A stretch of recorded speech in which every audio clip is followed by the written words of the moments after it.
Hello दोस्तों, मैं advocate तनु भाटिया। मेरे चैनल तनु लीगल में आपका स्वागत है। दोस्तों, मेरी लास्ट वीडियो में मैंने आपके साथ सेक्शन 2 चैप्टर 1 ऑफ सीआरपीसी के बारे में डिस्कस किया था।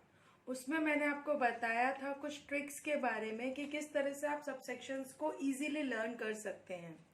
तो आज मैं आपके साथ उन सब सेक्शंस का डिटेल में बात करूंगी, क्योंकि उस वीडियो में सिर्फ मैंने नेम्स को लर्न करने के बारे में बताया था। आज के वीडियो में मैं आपको उनकी डेफिनेशंस को कैसे लर्न करना है वो बताऊंगी। लेकिन दोस्तों, वीडियो बहुत बड़ा हो जाएगा अगर मैं सब सेक्शंस के बारे में डिस्कस करूंगी। तो इस वीडियो में मैंने छोटे छोटे सबसेक्शंस को लिया है। कुछ सबसेक्शंस के बारे में मैं डिटेल में अभी डिस्कस करूंगी और बाकी रिमेनिंग जो सबसेक्शंस है उनके बारे में मैं नेक्स्ट वीडियो में डिस्कस करूंगी। और मैंने लास्ट वीडियो में भी आपको ये बताया था कि हर सबसेक्शंस इम्पॉर्टेंट नहीं है, हर सबसेक्शन के बारे में एग्जाम्स में नहीं पूछा जाता है। तो जो सबसेक्शन इम्पॉर्टेंट है उनके बारे में ही लास्ट वीडियो में मैंने डिस्कस किया था। अब उन्हीं के बारे में मैं आपको एक्सप्लेन करूंगी। तो हमारा सबसेक्शन ए जो है वो क्या बोलता है, बेलेबल के बारे में। दोस्तों, सबसेक्शन ए बोल रहा है बेलेबल। तो बेलेबल का मतलब आपको, अगर आप खुद से सोचें तो बेलेबल मतलब बेल मिलने योग्य, मतलब वो ऐसा ऑफेंस जिसमें बेल मिल सकता है। A person can get bail easily, right. तो उसका कैसा है दोस्तों, अगर हम डेफिनेशन पढ़ते हैं, मैं आपको एक बार डेफिनेशन रीड करके बताती हूँ सीआरपीसी में से। तो अगर हम रीड करेंगे तो bailable offence means an offence which is shown as bailable in the first schedule or which is made bailable by any other law for the time being in force, and non-bailable offense means any other offenses, right। लेकिन दोस्तों, जब हम इसको read करते हैं तो उसके बारे में हमें उतना इजीली समझ में नहीं आता है और लॉन्ग टर्म तक इस डेफिनेशन को याद रखना मुश्किल होता है। इसके लिए, और ये बेलेबल और नॉन बेलेबल ऑफेंस के बारे में एग्जाम्स में बहुत बार पूछा जाता है। Difference between bailable and non bailable, ऐसा करके भी बहुत बार एग्जाम्स में पूछा जाता है।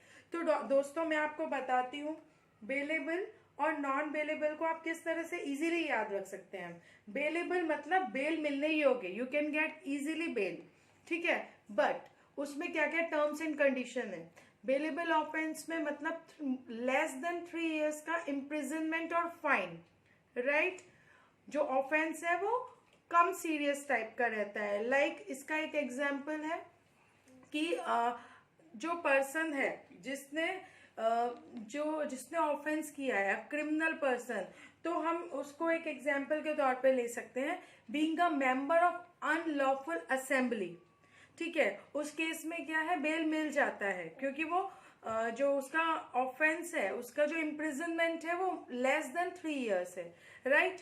तो उसमें बेल मिलना इजी है। उस टाइप के ऑफेंसेस बेलेबल ऑफेंस में आते हैं। और ये जो बेलेबल ऑफेंस है वो किसके पास जाता है, मजिस्ट्रेट के कोर्ट में।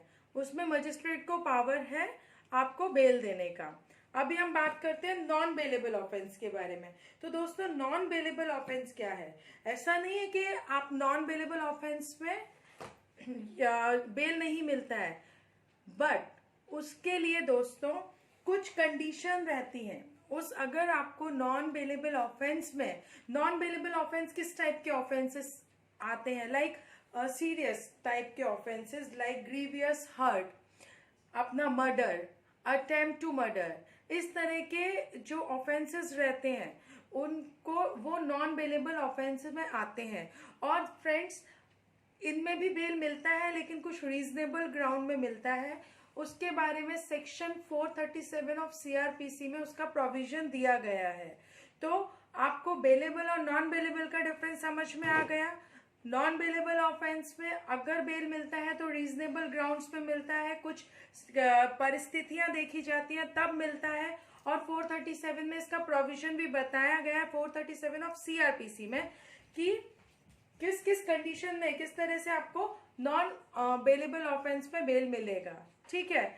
अभी दोस्तों हम बात करते हैं सबसेक्शन बी की। अब सबसेक्शन बी क्या बोलता है? चार्ज। दोस्तों वो इतना एक लाइन में, एक सिंपल लाइन में डिफाइन किया गया है कि उसको याद रखना भी इजी नहीं है, उसको समझना इजी नहीं है। अभी मैं सबसेक्शन बी रीड करती हूँ। सबसेक्शन बी क्या बोलता है? Includes any head of charge when the charge contains more heads than one. ठीक है, अभी इसको ना एक एग्जाम्पल देके समझाते हैं।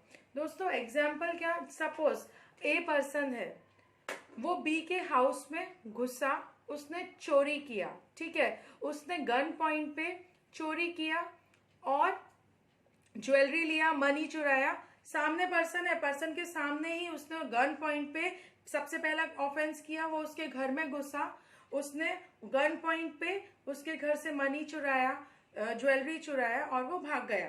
तो अब एक ही पर्सन है, एक ही बंदे ने एक सिंगल एक्ट में बहुत तरह के ऑफेंस किए, तो उसके ऊपर चार्जेस लगे अलग अलग। चोरी का चार्ज भी लगा, गन पॉइंट उसने उसके ऊपर गन रखा था वो चार्ज लगा, आर्म्स एक्ट का चार्ज लगा, इलीगल पोजीशन में उसके पास गन है वो चार्ज लगा, और उसने ट्रेसपास भी किया, वो किसी के घर में घुसा।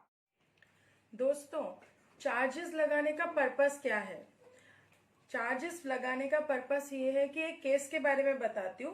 Faizal Ali Jain BC Shukla versus state का केस है। उसमें ना जजेस ने ऑब्जर्व किया, उन्होंने एक चीज नोटिस किया, एक चीज ऑब्जर्व किया। उनका कहना था कि जो एक्यूज्ड है उसको एग्जैक्ट नॉलेज होना, अगर चार्जेस लगाएंगे तो उसको पता चलेगा ना कि उसके ऊपर क्या क्या सेक्शंस, क्या क्या चार्ज लगा है, सो दैट वो खुद को डिफेंड कर सके उन चार्जेस के हिसाब से। इसके लिए इस केस में पूरा डिफाइन किया गया है। मैं शॉर्ट में आपको बता रही हूँ, एक बार और बोल रही हूँ। फैजल अली जे इन वीसी शुक्ला वर्सेस स्टेट के केस में कोर्ट ने ऑब्जर्व किया और कोर्ट ने कहा कि एग्जैक्ट नॉलेज एक्यूज्ड को होना चाहिए चार्जेस के बारे में, ताकि वो खुद को डिफेंड कर सके। अब दोस्तों अपना जो सबसेक्शन सी क्या बोलता है? कॉग्निजेबल के बारे में। कॉग्निजेबल और नॉन कॉग्निजेबल ऑफेंसेस में के बारे में भी पूछा जाता है एग्जाम में, डिफरेंस के बारे में। लेकिन दोस्तों वीडियो बहुत बड़ा हो जाएगा, इसके लिए इस सबसेक्शन को मैं बाद में डिस्कस करूंगी। अभी मैं सबसेक्शन डी के बारे में बताती हूँ क्योंकि वो शॉर्ट में हो जाएगा। अगर मैं सी सबसेक्शन लेती हूँ तो वो बहुत डिटेल में है, राइट। तो अभी मैं बताती हूँ सबसेक्शन डी के बारे में। दोस्तों डी कंप्लेंट, बहुत सिंपल है, इसको मैं सिर्फ कुछ पॉइंट्स में बताती हूँ। सबसेक्शन डी क्या बोलता है कंप्लेंट के बारे में? तो कंप्लेंट कैसा हो सकता है? ऑरल भी हो सकता है और रिटन भी हो सकता है, ठीक है। और जो रहता है कंप्लेंट जो है कैसा रहेगा? कंप्लेंट जो है मजिस्ट्रेट के पास जाएगा, मजिस्ट्रेट के कोर्ट में जाएगा। ऑरल और रिटन दोनों तरीके से हो सकता है, ठीक है। ये दो पॉइंट्स आप लोग अगर याद करते हैं तो उसके बाद आपको अगर डेफिनेशन रीड करते हैं तो यू कैन अंडरस्टैंड, ओके, और आप उसको लर्न भी कर सकते हैं, राइट। तो दोस्तों ये वीडियो में मैंने कवर किया है ए, सबसेक्शन ए, और आपका एक एग्जाम का क्वेश्चन भी कवर हो गया, डिफरेंस बिटवीन बेलेबल और नॉन बेलेबल, ठीक है। Difference between bailable and non bailable, ये बहुत बार पूछा जाता है दोस्तों। इसके लिए ये पूरा एक आपका क्वेश्चन ही कंप्लीट हो गया, राइट। एक पूरा टॉपिक ही खत्म हो गया। तो subsection A, subsection B, subsection D, 3 subsections को मैंने यहाँ कवर किया है। बाकी के रिमेनिंग सबसेक्शन मैं पार्ट 2 में बनाऊंगी क्योंकि वीडियो बहुत ही लेंदी हो रहा है। दोस्तों एक रिक्वेस्ट, दोस्तों अगर आपको मेरा वीडियो अच्छा लग रहा है तो प्लीज उसको लाइक और शेयर एंड सब्सक्राइब कीजिए, क्योंकि मुझे कैसे पता चलेगा आपको मेरा वीडियो पसंद आ रहा है या नहीं। और मुझे कमेंट करके बताइए कि और कौन से टॉपिक जो आपको नहीं समझ में आ रहे हैं, तो मैं पहले उनके बारे में भी वीडियो बनाऊं। थैंक यू दोस्तों।